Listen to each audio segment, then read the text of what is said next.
pada sekitar abad ke-15, di bawah kejayaan Kerajaan Majapahit, sebuah wilayah yang kini kita kenal sebagai Blitar, dulunya hanyalah hamparan lebat hutan belantara. Wilayah itu sunyi dan belum pernah disentuh manusia. Namun, sejarah mencatat bahwa hutan selatan ini kelak menjadi saksi bisu dari pertempuran dahsyat dan awal mula terbentuknya Kadipaten Blitar. Kala itu, ancaman datang dari sekelompok pasukan Tartar, sisa-sisa kekuatan asing yang pernah masuk ke Jawa dan kemudian memberontak terhadap kekuasaan Majapahit. Mereka bersembunyi di kawasan hutan lebat di selatan, mengganggu ketentraman, dan berpotensi menjadi duri dalam daging bagi kestabilan kerajaan. Untuk menumpas ancaman itu, Kerajaan Majapahit mengutus seorang prajurit setia dan sakti bernama Nilaswarna. Ia juga dikenal dengan nama Gusti Sudomo, putra dari Adipati Wilatika dari Tuban. Ia dikenal sebagai orang yang cerdas, tangguh, dan memiliki kesetiaan tak tergoyahkan pada kerajaan. Atas titah langsung dari istana, Nilaswarna memimpin ekspedisi ke selatan untuk membuka hutan dan menumpas sisa pasukan Tartar. Perjalanan itu bukan tanpa rintangan. Hutan selatan tak hanya menyembunyikan musuh, tetapi juga penuh dengan binatang buas dan medan yang tidak bersahabat. Setelah perjalanan yang panjang, akhirnya mereka berhasil menemukan sarang utama pasukan Tartar.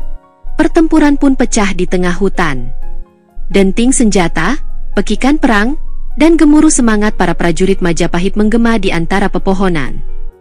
Berkat strategi yang jitu dan kepemimpinan yang kuat, Nilaswarna berhasil mengalahkan pasukan Tartar dalam pertempuran yang berlangsung sengit. Merasa kalah, pasukan Tartar lari terbirit-birit menuju perahu di pesisir pantai. Mereka pergi meninggalkan wilayah itu dan tidak akan kembali lagi. Perjuangan Nilaswarna dan keberaniannya tak sia-sia. Ia menuntaskan misi kerajaan dan mengembalikan keamanan di wilayah itu.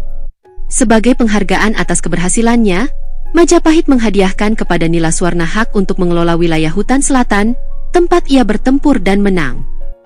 Wilayah itu kemudian ia beri nama Balitar, yang berasal dari kata Bali dan Tartar, sebagai penanda kemenangan atas pasukan Tartar dan pengembalian wilayah itu ke tangan kerajaan.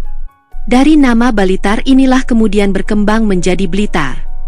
Nilaswarna tidak hanya menjadi pengelola wilayah itu, ia pun resmi dilantik sebagai Adipati Aryo Blitar I, penguasa pertama Blitar di bawah kekuasaan kerajaan Majapahit. Ia memimpin dengan bijak, membangun pemukiman, membuka lahan pertanian, dan mengatur kehidupan masyarakat yang mulai tumbuh. Wilayah ini menjelma menjadi sebuah wilayah yang sangat subur. Cerita ini tidak hanya menjadi asal-muasal nama Blitar, tetapi juga simbol dari perjuangan, kesetiaan, dan semangat pengabdian. Dari hutan belantara yang kelam, muncul sebuah wilayah yang kini menjadi bagian penting dari sejarah Nusantara. Terima kasih sudah menonton.